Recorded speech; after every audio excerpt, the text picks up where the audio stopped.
About 1 minute. I'll give it just a second to get set up and then we'll start. You got your hair cut. Yeah, it's pretty. Thank you. She got all her hairs cut. It needed it. 23. Hold on a second. At least we can do this one by ourselves if we have to. There we go. That's it. Our drill. I know. A little tune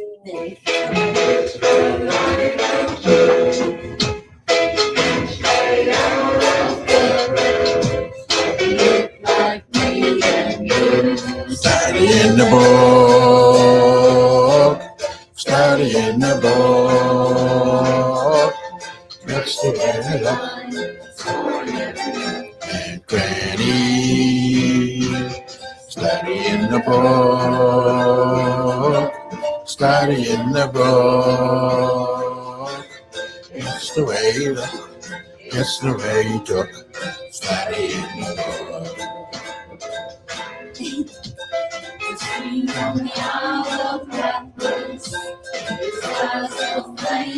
Fire. We study to be just like him. When we meet him in the air. Study in the book. Study in the book.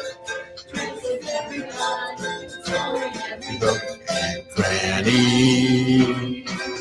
Study in the book.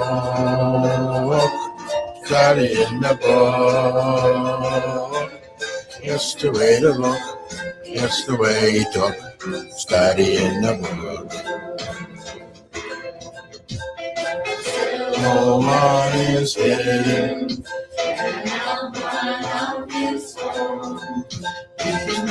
Just like Yeshua. When the Spirit is reborn. Study in the book.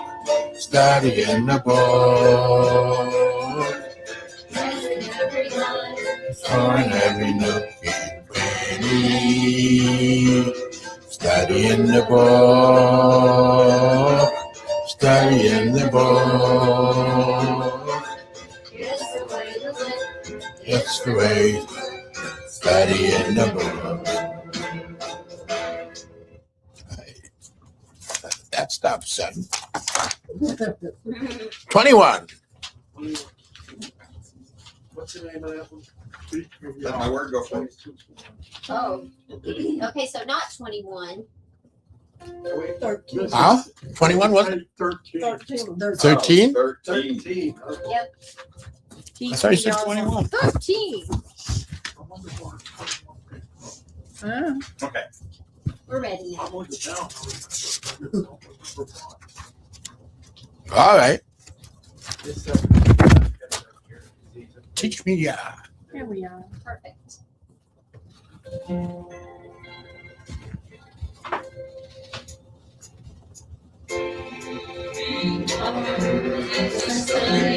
Your law, take this clay, make me anew. So when you look at me, you can't help but see how vast is set apart, yielded to you. Teach me now, teach me now. Teach me to do as I'm told. The words of your mouth are better by far than 10,000 pieces of gold. Father, as I cling to your book, your word lights each step of my way. Your lamp shines so bright, light up my night. Through the darkness, walk as the day. Teach me out, Teach me to do as I'm told. The words of your mouth are better by far than 10,000 pieces of gold.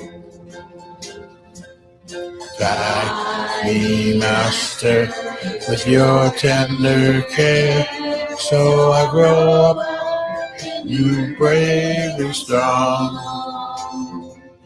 May the words of my mouth and thought of my mind be a journey we go along.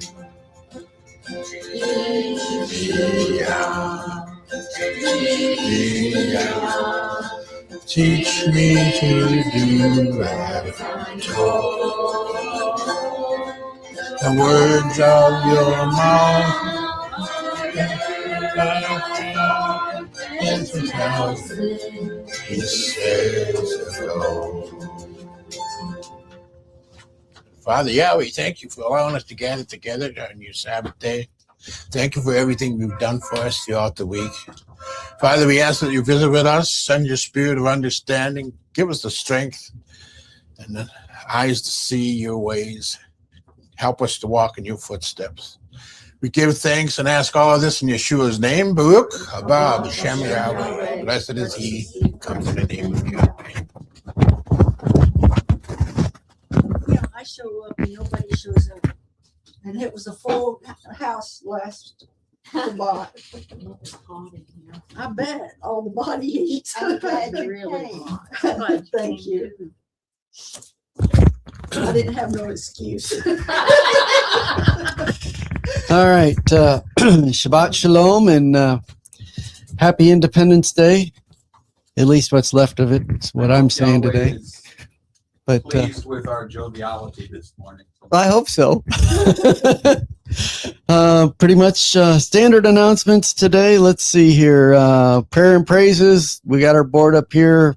Pop them up there and Deborah will capture them and send them out in the email. And if you ain't getting it, see her or one of the elders and we'll hook you up. If you'd like to read Torah and volunteer, you can put your name up here. Otherwise, you'll get voluntold like we have today. And let's see. Reminder to silence cell phones. And next new moon will be the 5th month, and that'll be the 14th of July, and we'll be gathering here around 7:30ish, thereabouts for that. And I think that's all I have for today. So let's see here. Oh yeah, we have somebody special reading Torah today. So. Special, like special bus special. Checked out in the cold. I know. Yeah, she's all ready for this today.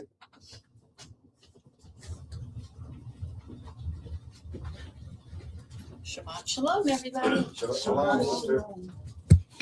Today we're starting in Numbers 25, verse 10.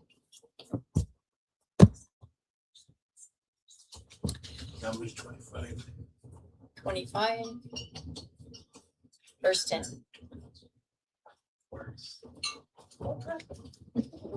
Then Yahweh spoke to Moses, saying, Phinehas, the son of Eleazar, the son of Aaron the priest, has turned away my wrath from the sons of Israel, in that he was jealous with my jealousy among them, so that I did not consume the sons of Israel in my jealousy. Therefore I say, behold, I give him my covenant of peace, and it shall be for him and his seed after him, a covenant of perpetual priesthood, because he was jealous for his God and made atonement for the sons of Israel. Now the name of the slain man of Israel who was slain with the Midianite woman was Zimri, the son of Salu, a leader of a father's household among the Simeonites. And the name of the Midianite woman who was struck down was Cosbi, the daughter of Zur, who was head of the people of a father's household in Midian. Then Yahweh spoke to Moses, saying, be hostile to the Midianites and strike them, for they have been hostile to you, and their deceptive tricks with which they have deceived you in the affair of Peor and in the affair of Cosbi, the daughter of the leader of Midian, their sister who was slain on the day of the plague because of Peor. Then it happened after the plague that Yahweh spoke to Moses and Eleazar, the son of Aaron, and the priest, saying, Take a census of all the congregation of the sons of Israel from 20 years old and upward by their father's household, whoever is able to go to war in Israel.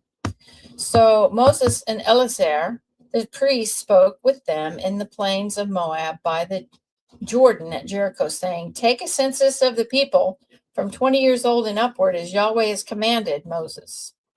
Now the sons of Israel who came out of the land of Egypt were Reuben, Israel's firstborn, the sons of Reuben, of Hanok, the family of the Hanachites, of Palu, the family of Palulites, Hezron, the family of Hezronites, of Carmi, the family of Carmites. These are the families of the Reubenites, and those who were numbered of them were 43,730. And the son of Palu, Eliab, and the son of Eliab, Nemuel, and Dathan, and Abram. And these are the Dathan and Abram who were called upon by the congregation, who contended against Moses and against Aaron and the congregation of Korah, and when they contended against Yahweh. And the earth opened its mouth and swallowed them up along with Korah when the congregation died. So the fire consumed 250 men, so they became a warning. The sons of Korah, however, did not die.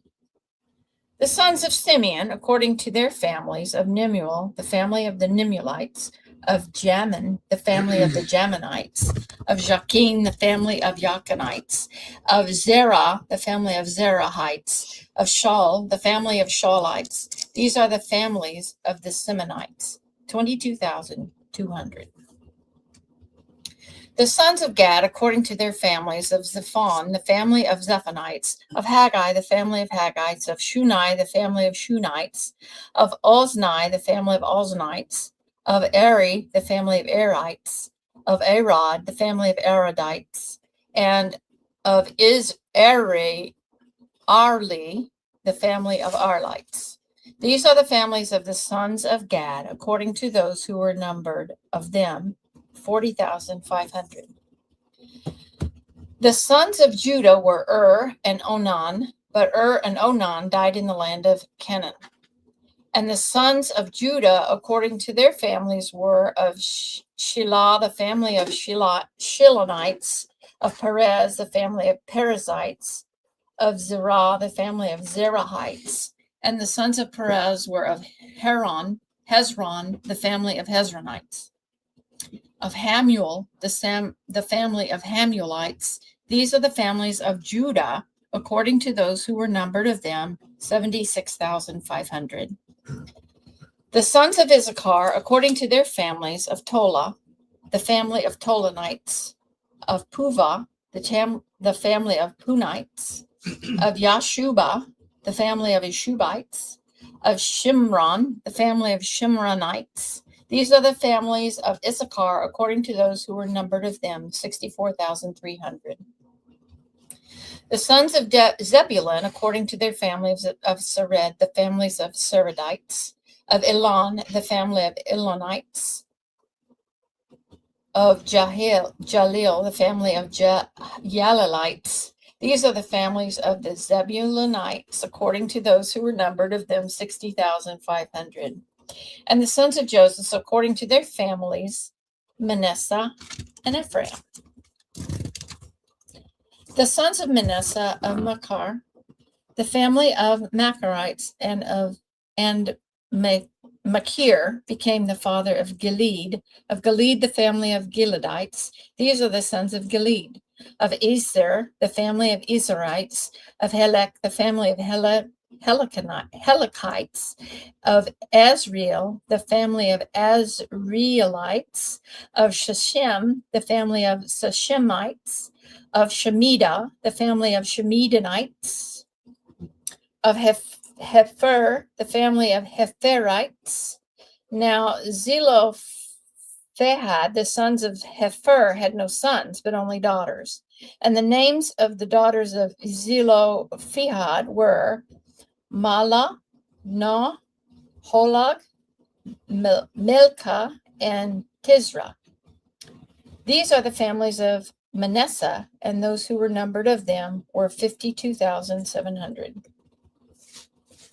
These are the sons of Ephraim according to their families of Shuthelah, the families of the Shuthelanites, of Bekar, the families of the Bekarites, of Tahan, the family of Tahanites, and these are the sons of Shuthelah, of Aaron, the family of Aaronites. These are the families of the sons of Ephraim according to those who were numbered of them, 32,500. These are the sons of Joseph according to their families.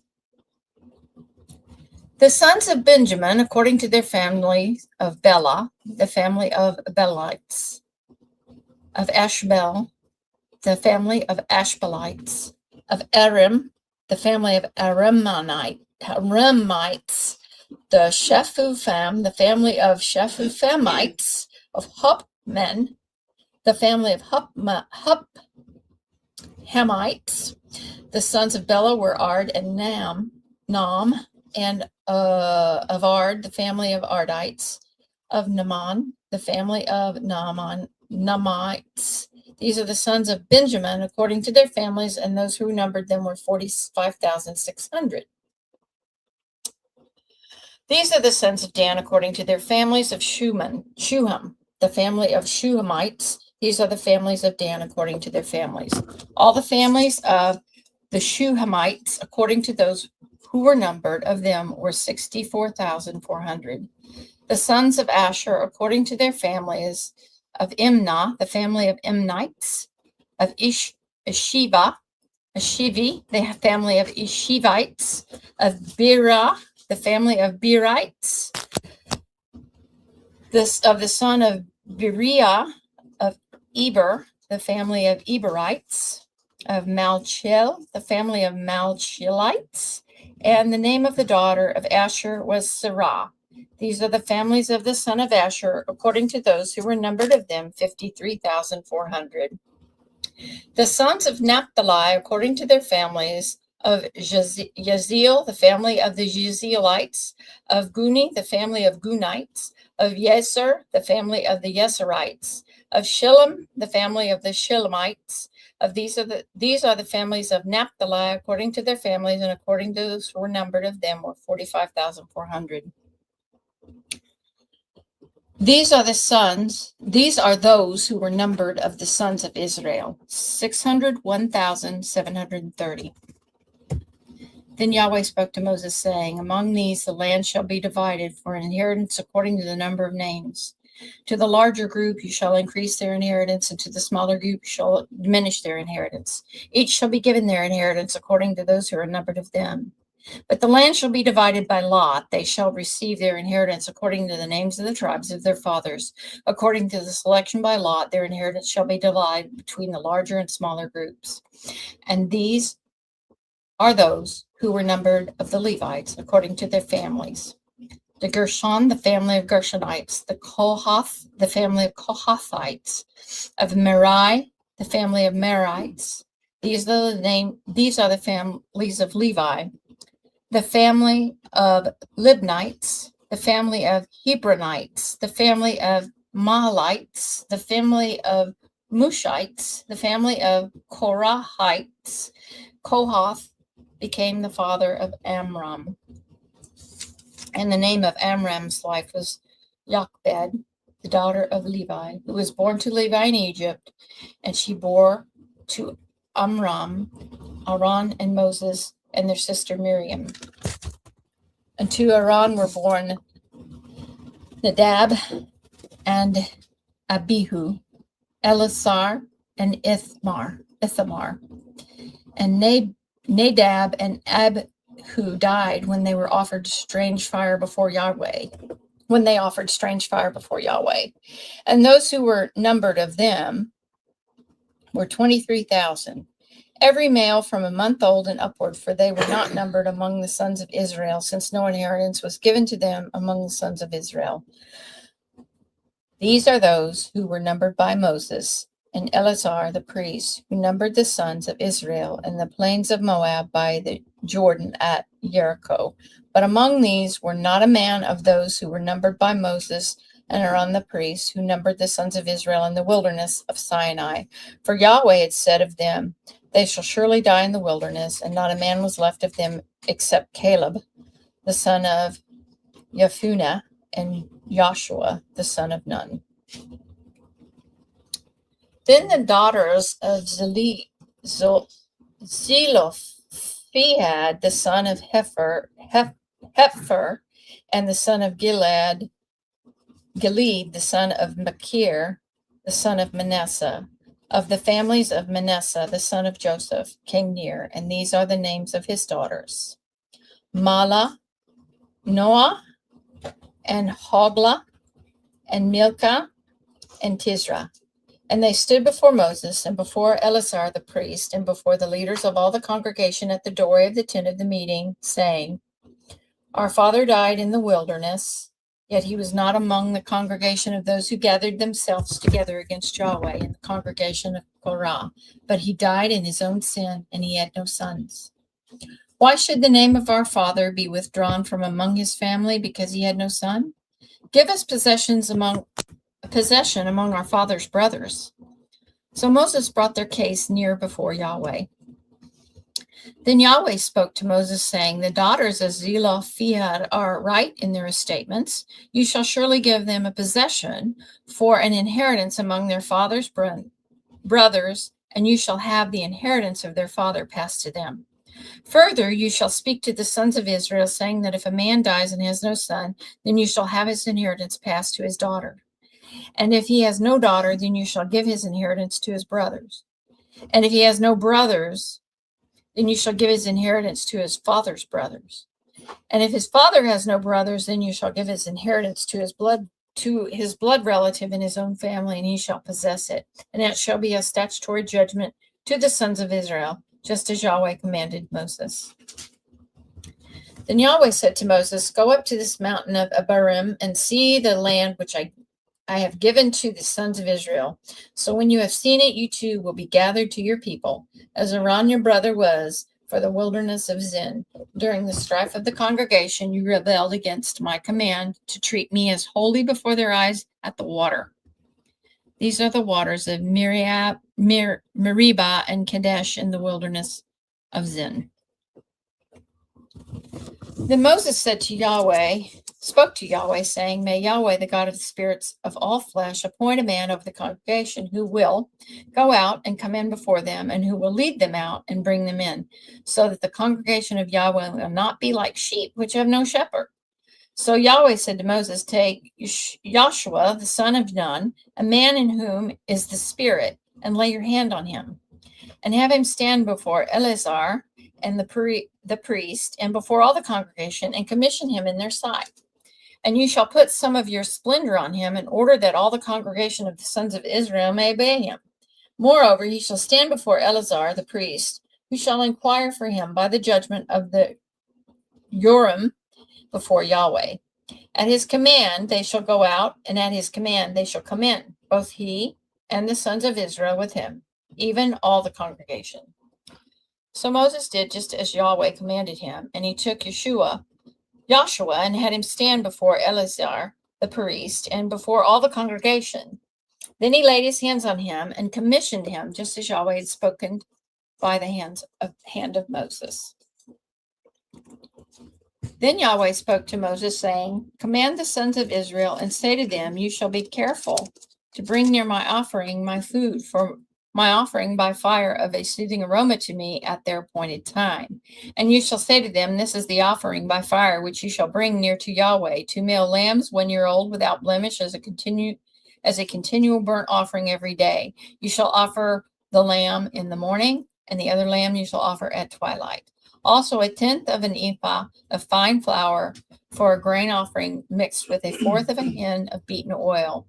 It is continual burnt offering, which ordained in Mount Sinai as a soothing aroma, an offering by fire to Yahweh. Then the drink of the offering with it shall be a fourth of a hin for each lamb. In the holy place you shall pour out a drink offering of strong drink to Yahweh. And the other lamb you shall offer at twilight as the grain offering of the morning. And as its drink offering you shall offer it an offering by fire, a soothing aroma to Yahweh. Then on the Sabbath day 2 male lambs, 1 year old, without blemish, and 2/10 of an ephah of fine flour mixed with oil as a grain offering and its drink offering. This is the burnt offering of every Sabbath, in addition to the continual burnt offering and its drink offering.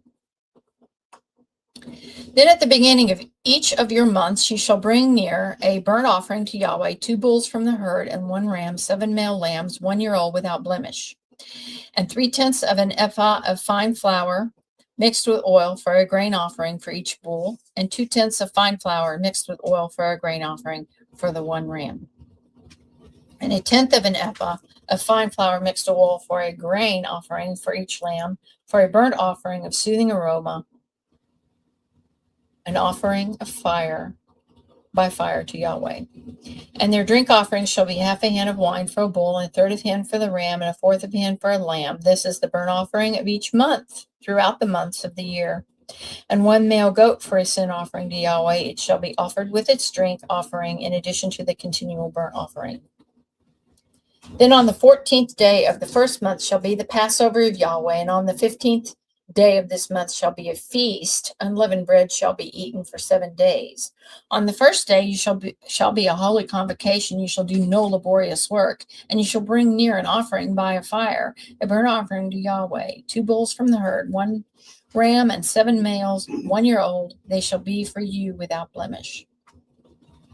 Now as for their grain offering, you shall offer fine flour mixed with oil, 3/10 of an ephah for a bull, and 2/10 for the ram. 1/10 of an ephah you shall offer for each of the 7 lambs, and 1 male goat for a sin offering to make atonement for you. You shall offer these besides the burnt offering of the morning, which is for a continual burnt offering.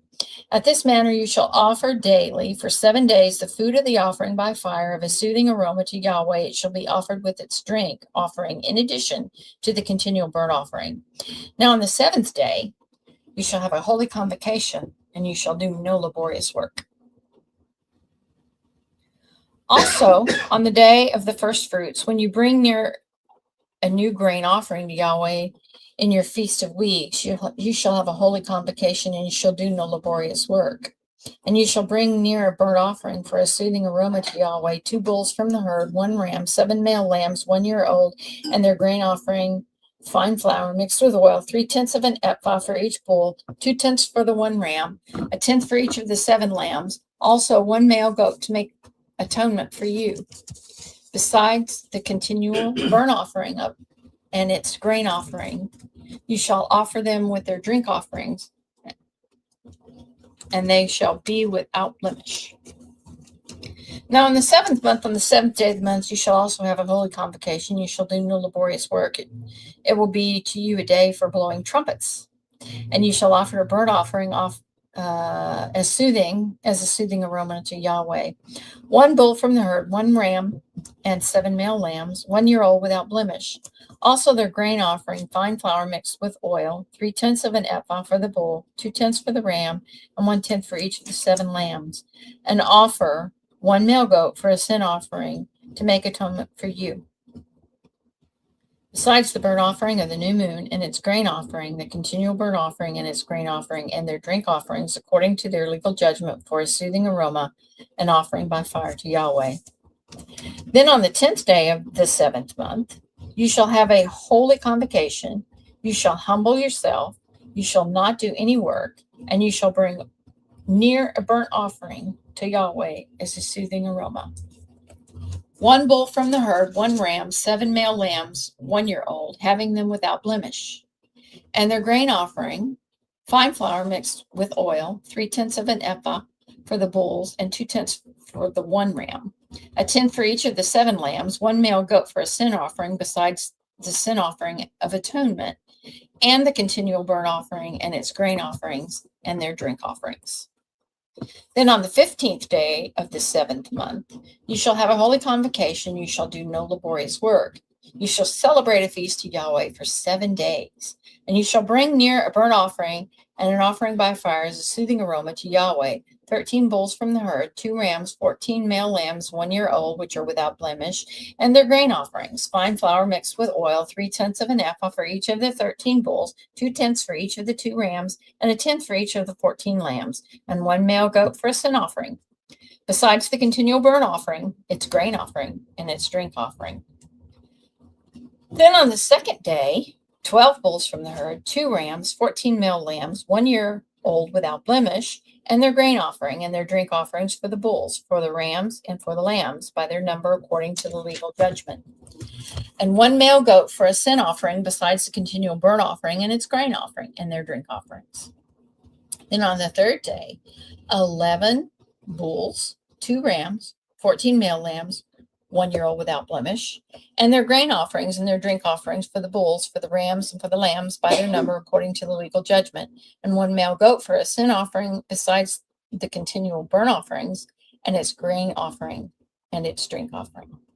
Then on the 4th day, 10 bulls, 2 rams, 14 male lambs, 1 year old without blemish, their grain offerings, their drink offerings for the bulls, for the rams, and for the lambs, by their number according to the legal judgment, and 1 male goat for a sin offering, besides the continual burnt offering, its grain offering, and its drink offering.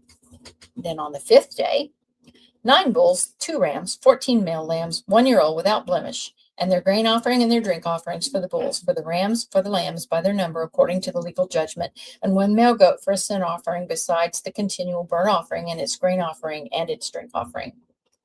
Then on the 6th day, 8 bulls, 2 rams, 14 male lambs, 1 year old without blemish, and their grain offering and their drink offerings for the bulls, for the rams, and for the lambs, by their number according to the legal judgment, and 1 male goat for a sin offering, besides the continual burnt offering, its grain offering, and its drink offerings. Then on the 7th day, 7 bulls, 2 rams, 14 male lambs, 1 year old without blemish, and their grain offering and their drink offerings for the bulls, the rams, and for the lambs by the number according to the legal judgment, and 1 male goat for a sin offering, besides the continual burnt offering, its grain offering, and its drink offering. On the 8th day, you shall have a solemn assembly. You shall do no laborious work. But you shall bring near a burnt offering, an offering by fire as a soothing aroma to Yahweh. 1 bull, 1 ram, 7 male lambs, 1 year old without blemish. Their grain offering, their drink offerings for the bull, for the ram, and for the lambs, by their number according to the legal judgment, and 1 male goat for a sin offering, besides the continual burnt offering and its grain offering and its drink offering. You shall offer these to Yahweh as your appointed times, because your votive offerings and your free will offerings, for your burnt offerings and for your grain offerings and for your drink offerings and for your peace offerings. And Moses spoke to the sons of Israel according to all that Yahweh had commanded Moses. Then Moses spoke to the heads of the tribes of the sons of Israel, saying, "This is the word which Yahweh has commanded."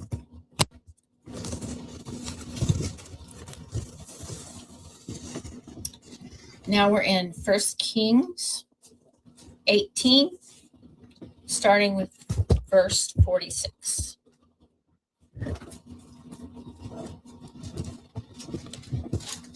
First Kings 18:46.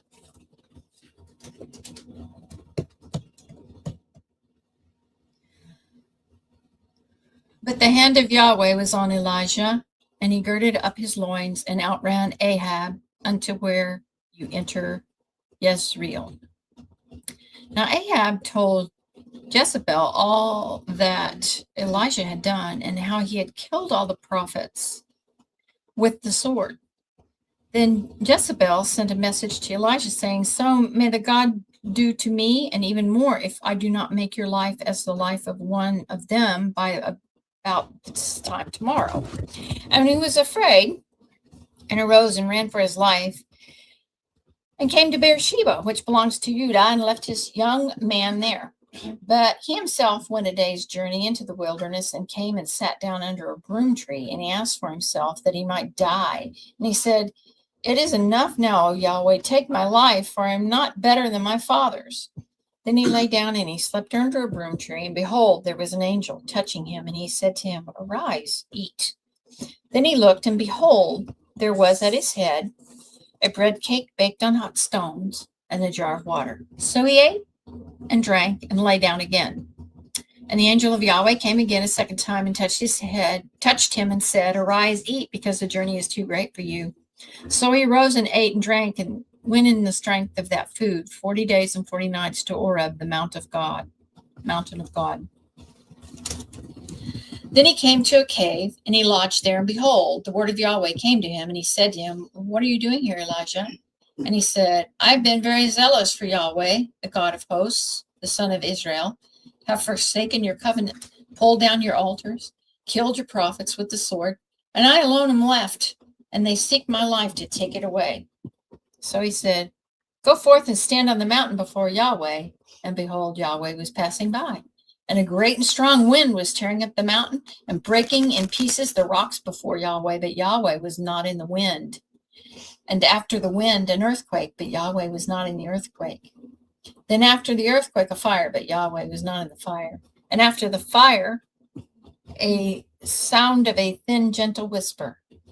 Now it happened that when Elijah heard it, he wrapped his face in his mantle and went out and stood in the entrance of the cave. And behold, a voice came to him and said, What are you doing here, Elijah? Then he said, I have been very zealous for Yahweh, the God of hosts, for the sons of Israel have forsaken your covenant, pulled down your altars, killed your prophets with the sword, and I alone am left, and they seek my life to take it away.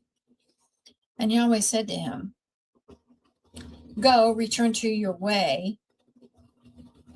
your way to the wilderness of Damascus, and you will arrive and anoint Hazazel, king over Aram, and Jehu, the son of Nimshi, and you shall anoint king over Israel, and Elisha, the son of Shaphat,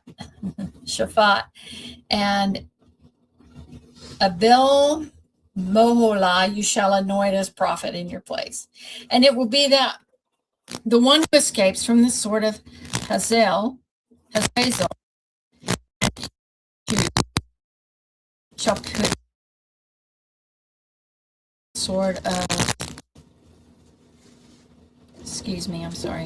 and the one who escapes from the sword of Jehu, Elisha shall put to death. Yet I will leave 7,000 in Israel, all the knees that have not bowed to Baal, and every mouth that has not kissed him. So he went from there and found Elisha, the son of Shaphat, and while he was plowing with 12 pairs of oxen before him, and he with the 12, and Elijah passed over to him and threw his mantle on him. So he forsook the oxen and ran after Elisha and said, Please, let me kiss my father and my mother, then I will follow you. And he said to him, Go back again, for what have I done to you? So he returned from following him and took the pair of oxen and sacrificed them and boiled their flesh with the implements of the oxen and gave it to the people, and they ate. Then he arose and followed Elisha and ministered to him.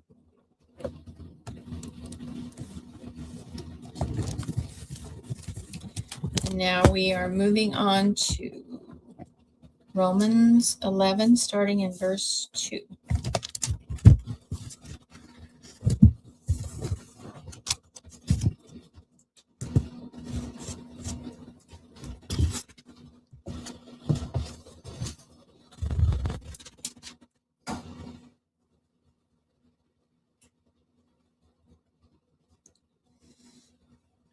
God has not rejected his people whom he foreknew. Or do you not know what the scripture says in the passage about Elijah, how he appeals to God against Israel?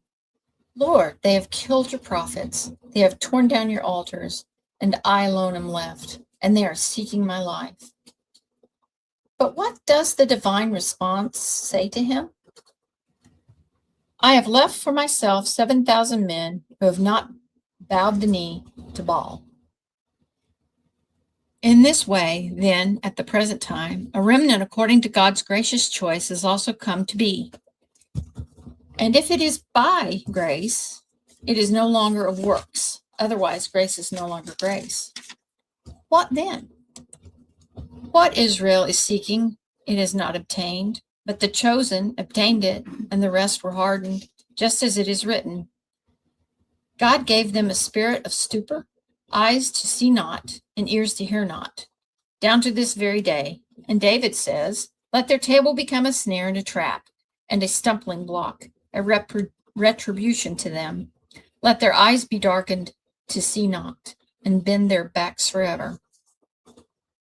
I say then, did they stumble so as to fall? May it never be.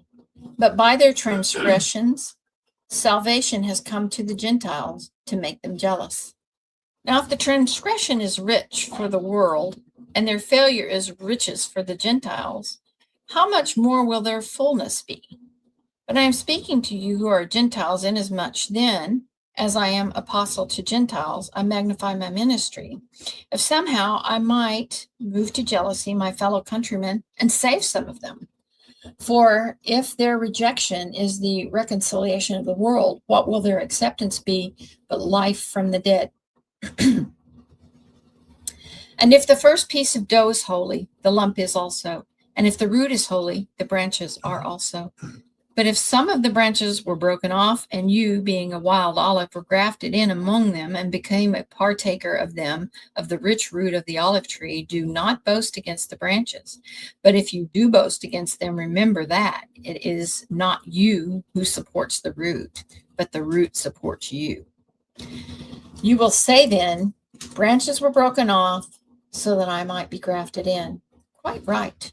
They were broken off for their unbelief. But you stand by your faith. Do not be haughty, but fear. For if God does not spare the natural branches, he will not spare you either. Behold then the kindness and severity of God to those who fell. Severity, but severity to you, but God's kindness, if you continue in his kindness. Otherwise, you also will be cut off. And they also, if they do not continue in their unbelief, if they will be grafted in, for God is able to graft them in again. For if you were cut off from what is by nature a wild olive tree, and you were grafted contrary to nature into a cultivated olive tree, how much more will these who are the natural branches be grafted into their own olive tree? For I do not want you, brothers, to be uninformed of this mystery, so that you will not be wise in your own estimation, that a partial hardening has happened to Israel, and the fullness of the Gentiles has come in. And so all Israel be saved, just as it is written. The deliverer will come from Zion. He will remove ungodliness from Jacob. And this is my covenant with them when I take away their sins. From the standpoint of the gospel, they are enemies for your sake, but from the standpoint of God's choice, they are beloved for the sake of the fathers. For the gifts and for the calling of God are irrevocable. For just as you once were disobedient to God, but now have been shown mercy because of their disobedience, so these also now have been disobedient. And because of the mercy shown to you, they also may now be shown mercy. For God has shut up in all disobedience, so that he may show mercy to all. That completes the readings for today.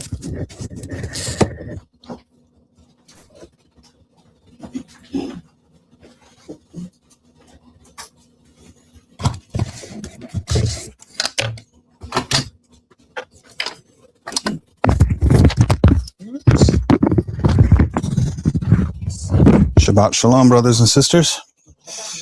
Happy 50th. So, it's 50th anniversary of the founding of this nation. And I thought I would take the occasion to introduce you to some of the founding fathers in a way that you may have never encountered them. But before I do, if you go online these days, it's very popular for the scoffers to say the founders were not Christians. And if you read, you're going to find some passages written by the founders that might make it sound like they were not believers in the Messiah. For example, you'll find a quote from Benjamin Franklin saying that he finds the teachings of Christianity to be unintelligible. If you keep reading the founders themselves, what you're going to realize is that they are an extension of the Reformation, and they're part of the Great Awakening. This is a group of believers, the faithful, that had realized that the Catholic Church had gone astray from the original teachings of the Bible. So the founding fathers were on the tail end of this Reformation and this Great Awakening, and they are wrestling with the differences between what they actually found in their Bible and what had been taught by both the Catholic Church and the Anglican Church of England.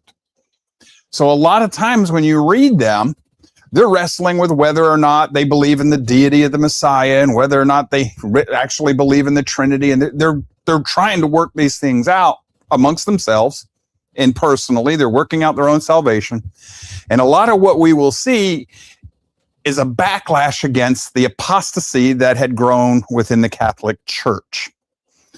You have to remember where they are at in the place in time. And this is Yahweh and the Holy Spirit, his spirit working throughout his people.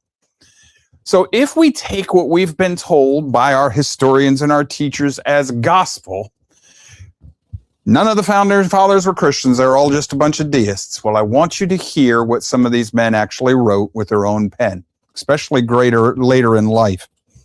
John Adams. Now, he is claimed to be a deist. He had some wrestlings with the Catholics. Just pay attention to this one. He says the general principles on which the fathers achieved independence were the general principles of Christianity. I will avow that I then believed and now believe that those general principles of Christianity are as eternal and immutable as the existence and attributes of God. And what he's saying is, with all the differences between the different denominations of the faith that were in the colonies at the time, the only thing that they could unite around were the basic core tenets of our faith, something that they could all believe in. And that's what allowed them to unite for their revolution, for their independence.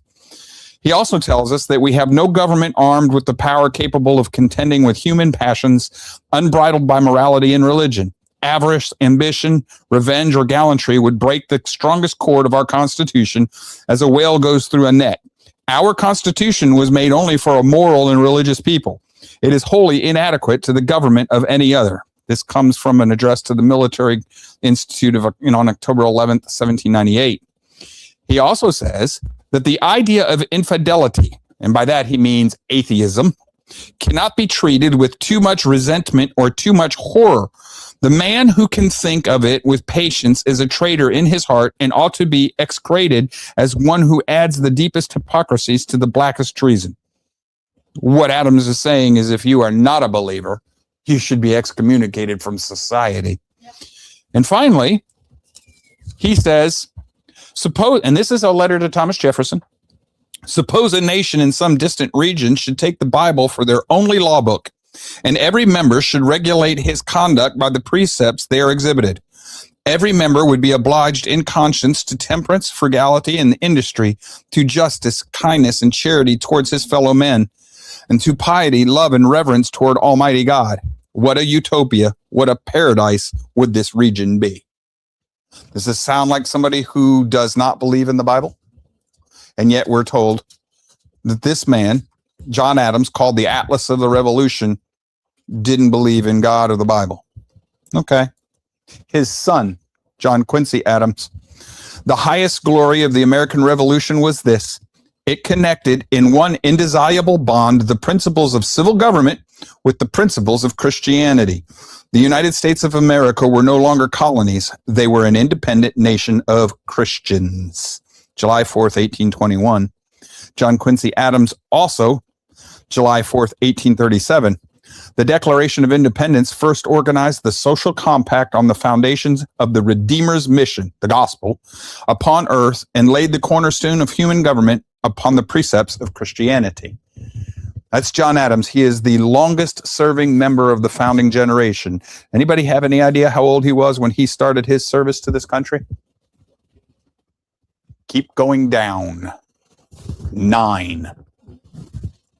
He was 13 when he was sent over to Russia to act as a delegate for the consulate there. But he was 9 when he first went into service for this nation. And he served this nation until he retired as president.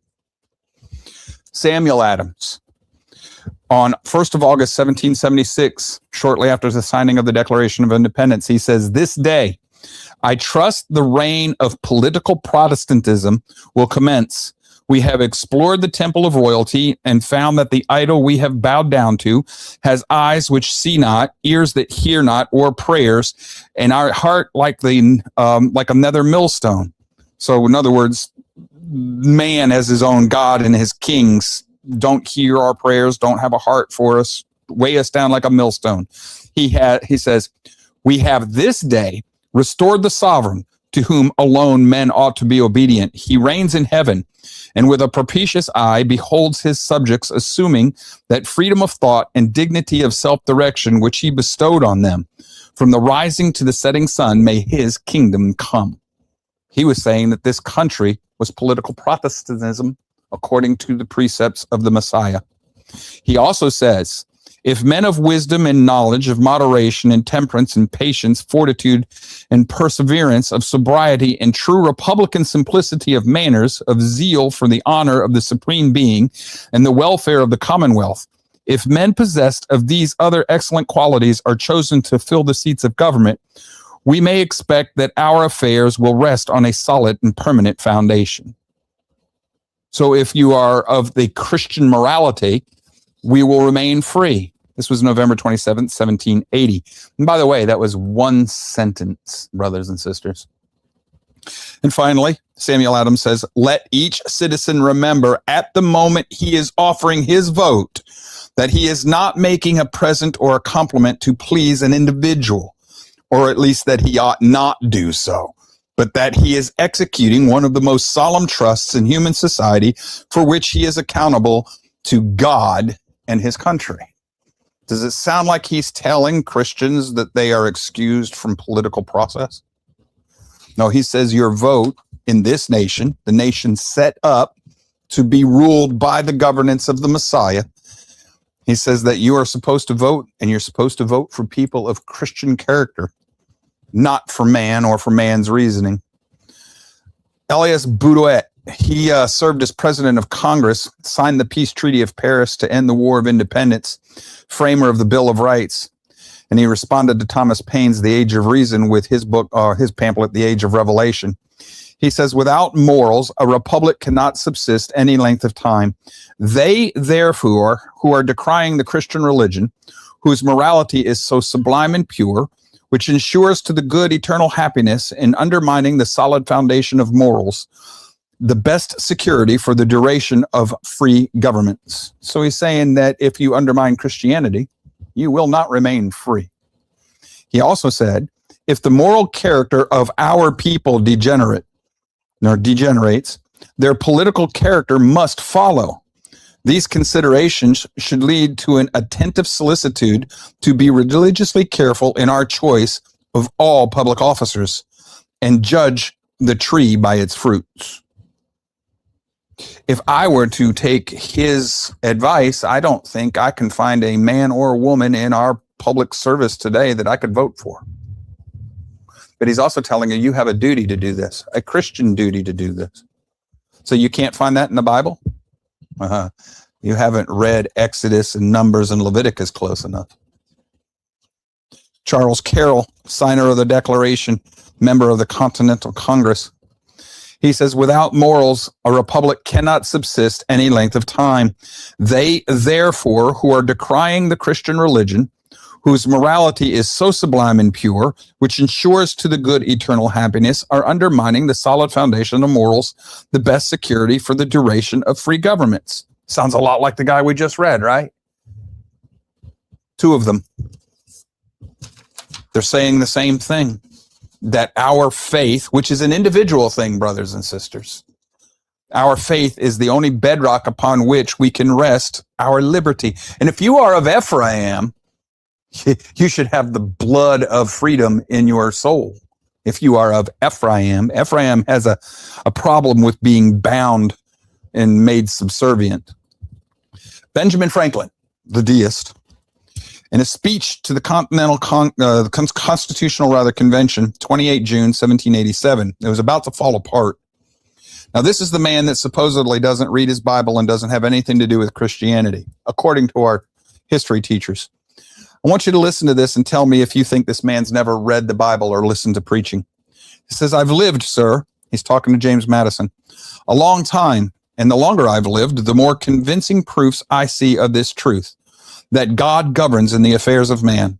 And if a sparrow cannot fall to the ground without his notice, it is probable that an empire can rise without his aid. And is it probable? We have been assured, sir, in the sacred writings, that except the Lord build the house, they labor in vain who build it. I firmly believe this. And I also believe that without his concurring aid, we shall succeed in this political building no better than the builders of Babel. We shall be divided by our little partial local interests. Our projects will be confounded, and we ourselves shall become a reproach and a byword down to future ages. Does anybody hear the rhymes of Scripture in his words? Benjamin Franklin read the Bible very well. Patrick Henry, one of my favorite, he's a preacher and a politician. He says, bad men cannot make good citizens. It is impossible that a nation of infidels or idolaters, those who do not believe in God, should be a nation of free men. It is when people forget God that tyrants forge their chains. A vitiated state of morals, a corrupted public conscience, is incompatible with freedom. No free government or the blessing of liberty can be preserved to any people but by a firm adherence to justice, moderation, temperance, frugality, and virtue, and by a frequent recurrence to the fundamental principles. We read the histories of Israel. Whenever they left Yahweh's commandments, what happened to them? They became corrupt, and he punished them. That's all Patrick Henry is telling us. He also says, virtue, morality, and religion. This is the armor, my friend, and this alone that renders us invincible. These are the tactics we should study. If we lose these, we are conquered, fallen indeed. So long as our manners and principles remain sound, there is no danger. Sounds to me like he's paraphrasing or incorporating Ephesians 6. He's telling us obedience to Yahweh will give you virtue, morality, and your religion, your practice, your faith. Now, John Jay, he's the first Chief Justice of the Supreme Court. This is from a speech he gave on May 9th, 1822, while he is the Chief Justice of the Supreme Court.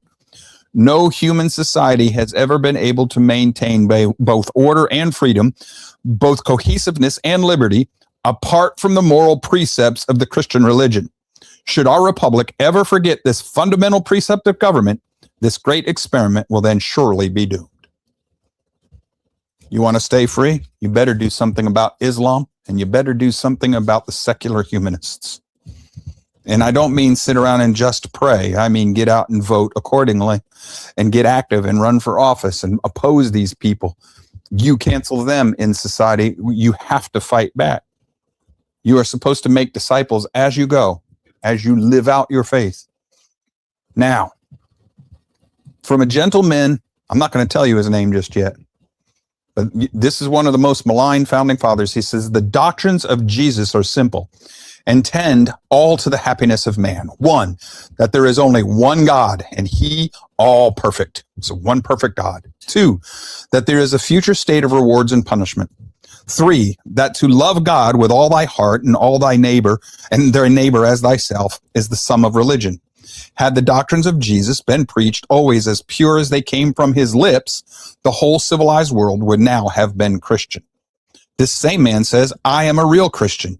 That is to say, a disciple of the doctrines of Jesus, very different from the Platonists who call me infidel, themselves Christians and preachers of the gospel. So this man that I'm reading from says the Platonists, they're Hellenized believers who are accusing him of being an infidel. He says, while they draw all the characteristic dogmas from what its author never said nor saw. They're preaching the teachings of man. He says they have compounded from the heathen mysteries a system beyond the comprehension of man, of which the great reformer of the vicious ethics and deism of the Jews, were he to return on earth, would not recognize one feature. He's saying that they are teaching syncretism, paganism within Christianity. So he is reviling against the perversion of Christianity as he understands it. He also says, my views on Christianity are the result of a life of inquiry and reflection, and very different from that of the anti-Christian system imputed to me by those who know nothing of my opinions. To the corruptions of Christianity, I am indeed opposed, but not to the genuine precepts of Jesus himself. I am a Christian in the only sense he wishes anyone to be, sincerely attached to his doctrines in preference to all others, ascribing to himself every human excellence and believing he never claimed any other. Now, I don't know if he made it to heaven, but does it sound like he is an enemy of the Messiah? Does anybody know his name? Thomas Jefferson, the non-believer. We've been lied to about our founders. Charles Cotesworth Pinckney, delegate to the Constitutional Convention. Blasphemy against the Almighty is denying his being and providence, or uttering contemptuous reproach on our Savior Christ. It is punished at common law by fine and imprisonment, for Christianity is part of the laws of this land. Did you know at the time of the founding that most of the people talking to us on the news and in our media today would be jailed for blasphemy and heresy? They would have been put in jail, brothers and sisters. How far we have fallen.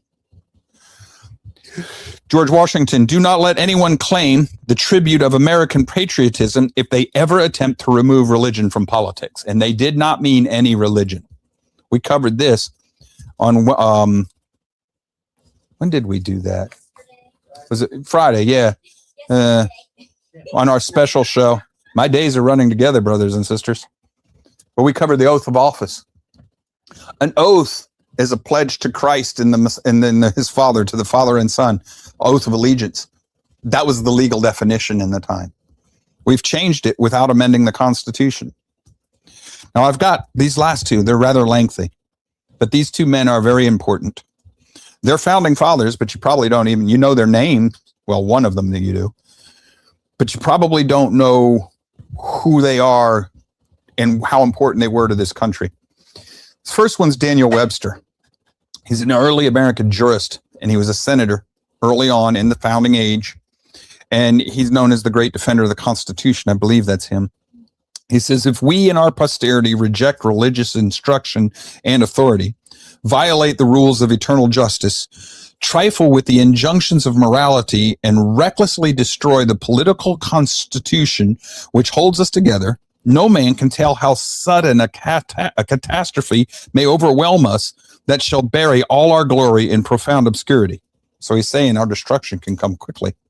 Finally, let us not forget the religious character of our origin. Our fathers were brought hither by their high veneration for the Christian religion. They journeyed by its light and labored in its hope.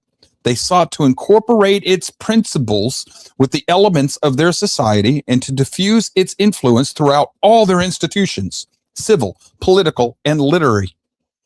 Let us cherish these sentiments and extend this influence still more widely in the full conviction that this is the happiest society which partakes in the highest degree of the mild and peaceful spirit of Christianity.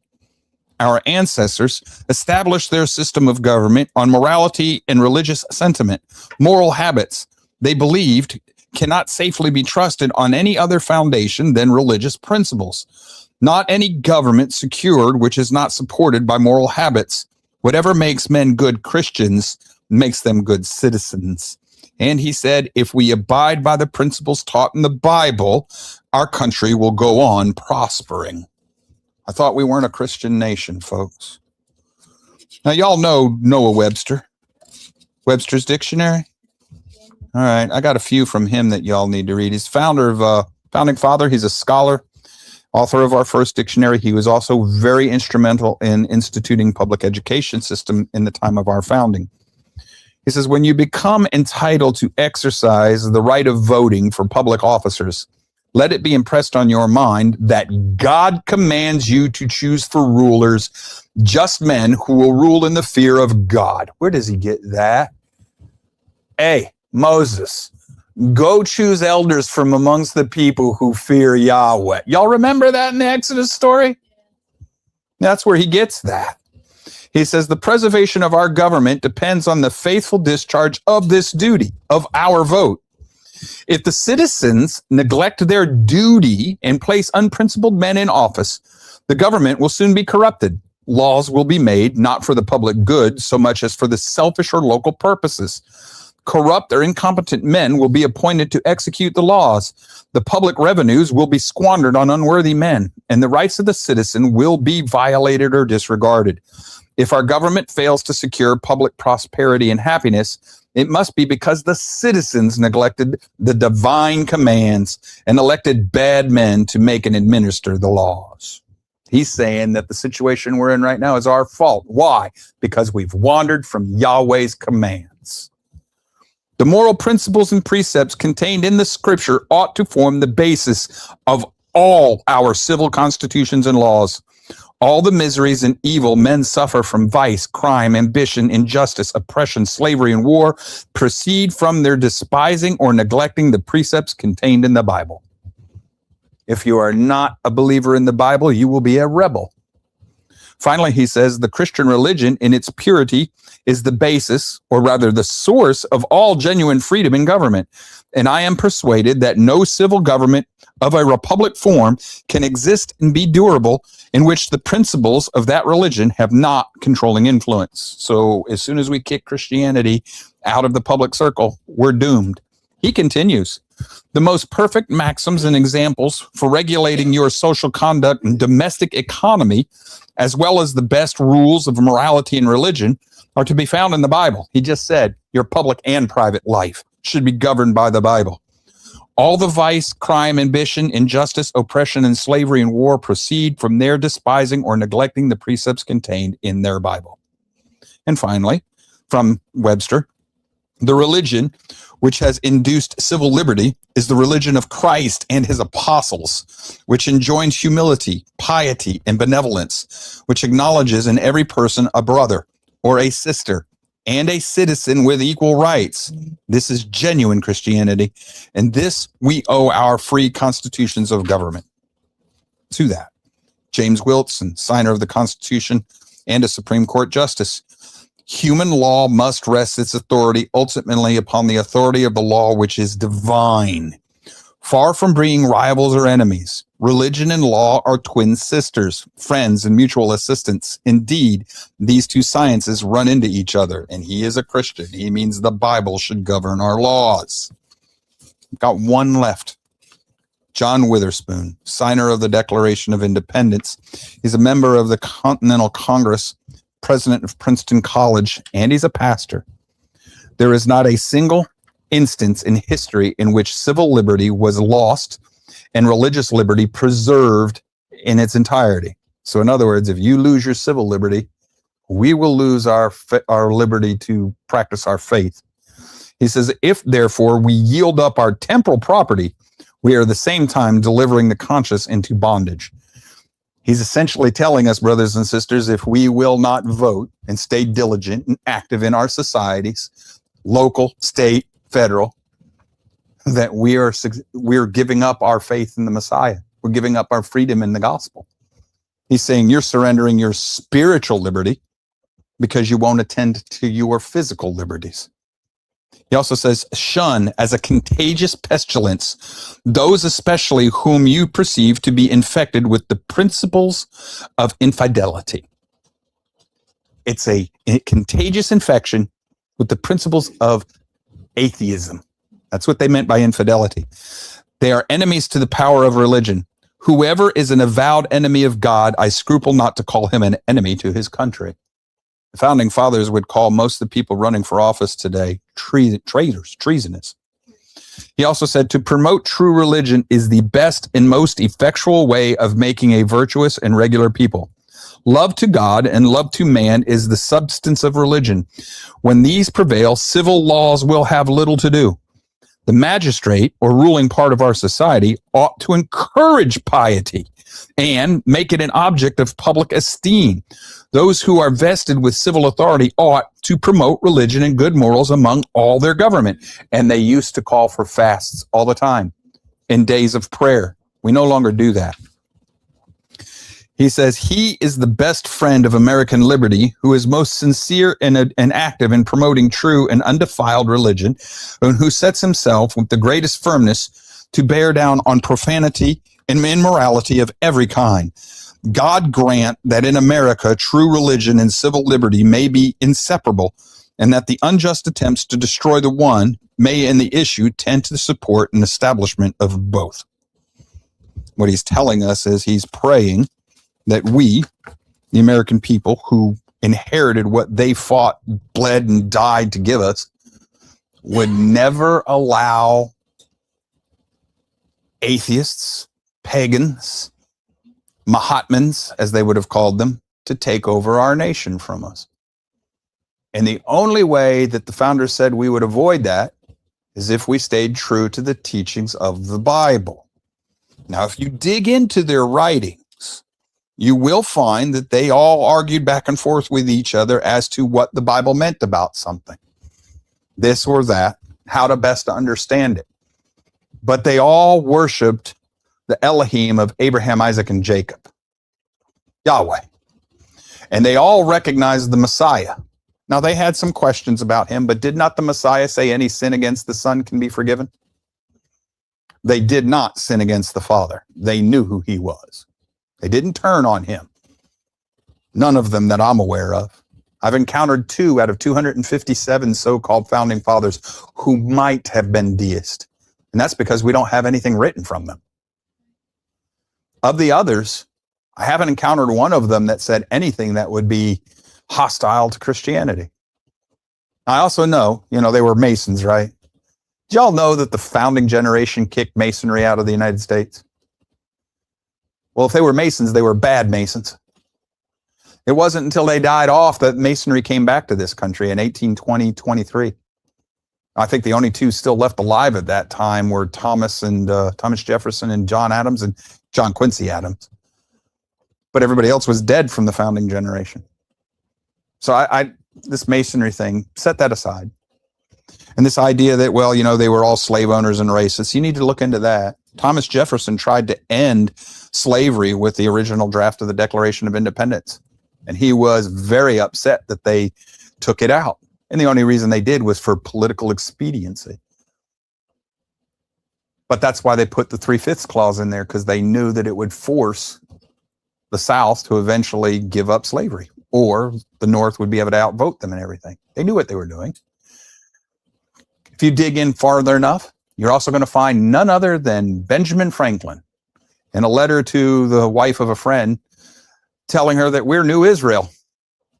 Not substitute, not replacement theology. We are the land that Yahweh promised King David that his descendants would inherit. Ephraim was promised a land where he would regain his strength and sing as in his youth. He was going to be chased westward, westward, westward until eventually he found that land.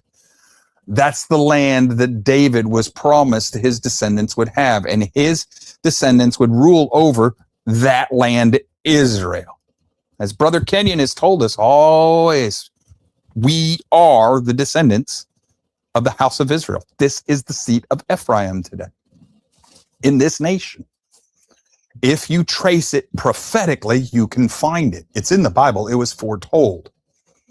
We're doing that with the book study we're doing on the web show on Fridays, The Scepter and the Birthright. And Brother Allen from 1903 is really bringing the receipts right out of the Bible, where Ephraim was told to set up waypoints as he goes west. And Dan renames everything after his patriarch father, Dan. He's the serpent in the way. He leaves the trail of where he goes as he moves west. Everything was in the prophets. They were told to do this by the prophets, so they prophetically do it. It was in the prophecies over them, given by Jacob, as the man Israel, and by Moses. Joseph is a fruitful bough who reaches over the wall. If you know anything about the parables of Christ, you know that Israel is the vineyard with the wall around it. Joseph goes over the wall, meaning he will leave the Holy Lands.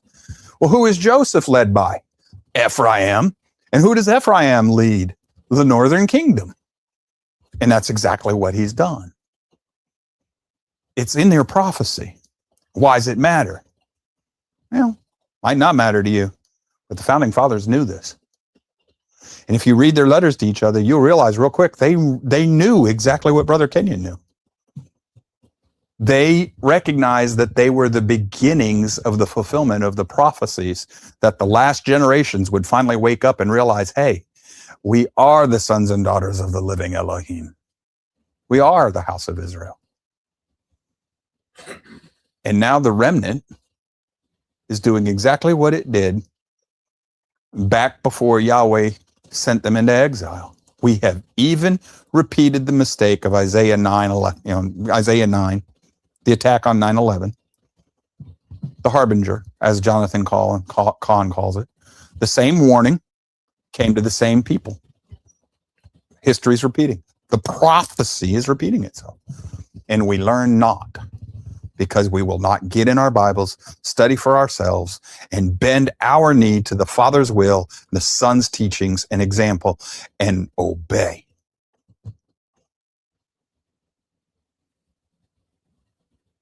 And we expect a different outcome, just like they did back in the times where, hey, Jeremiah, pray to Yahweh for us.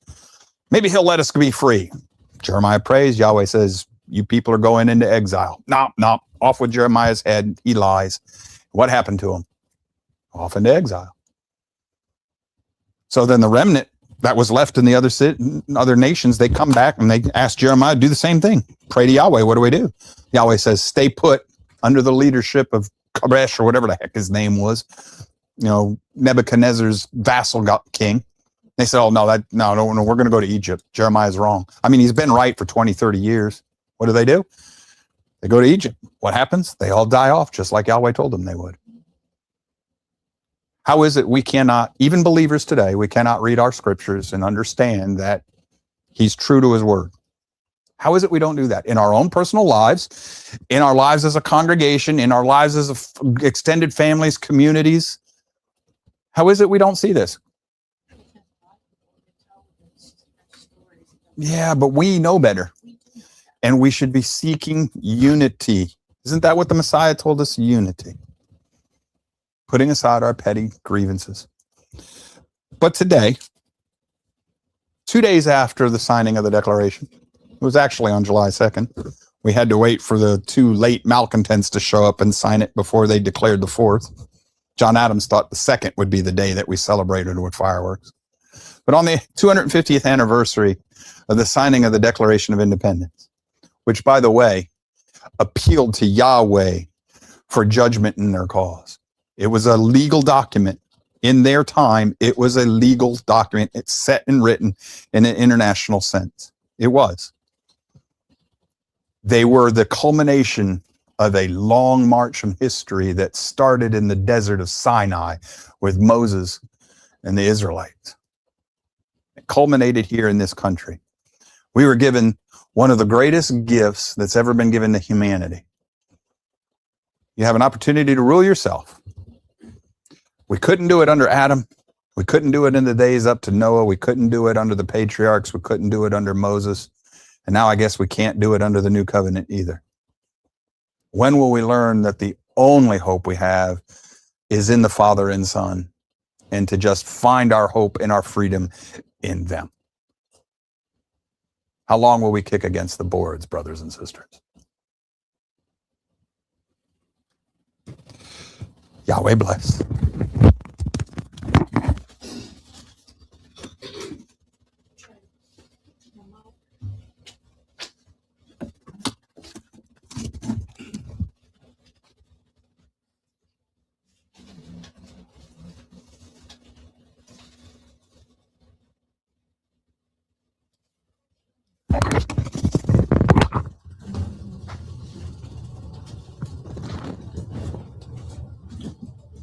Everybody please stand. Last song here, God bless America. That'd be a prayer for our country.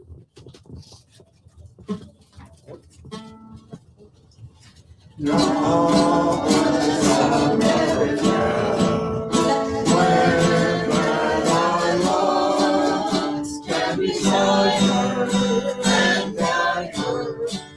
the night is alive. sends a prairie to the ocean, like we call. God bless America, my home, sweet home. God bless America, my home, sweet home.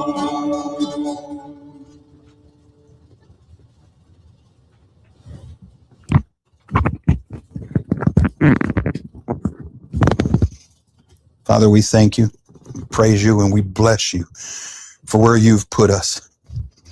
The odds that we would be born in this land, so astronomical, Father, and it's a blessing just to be here.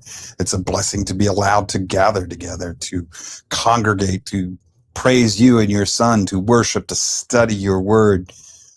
We thank you for all of it. And we thank you for the blessings that you pour into our lives, especially the ones that we miss in our own arrogance and our own hurry to live our busy lives. Please forgive us our ignorance and our inattention, Father. I ask that you just take your word and bury it in our hearts, set us on fire, give us the zeal to study it, to understand it, to wrestle with you until we've got some understanding of how you'd have us to live it. And then a passion to do just that, to live it and to be a bright light in the growing darkness. Help us to surrender to you so that you can use us as a tool in your hands. We also thank you for the food you've provided us with. We ask that you bless it for us. Use it to nourish and strengthen our bodies and to further us into the service of your work. We ask all of this in Yeshua's holy and precious name. So be it. Baruch Habab Hashem Yahweh. And blessed is he who comes in the name of Yahweh. Hallelujah.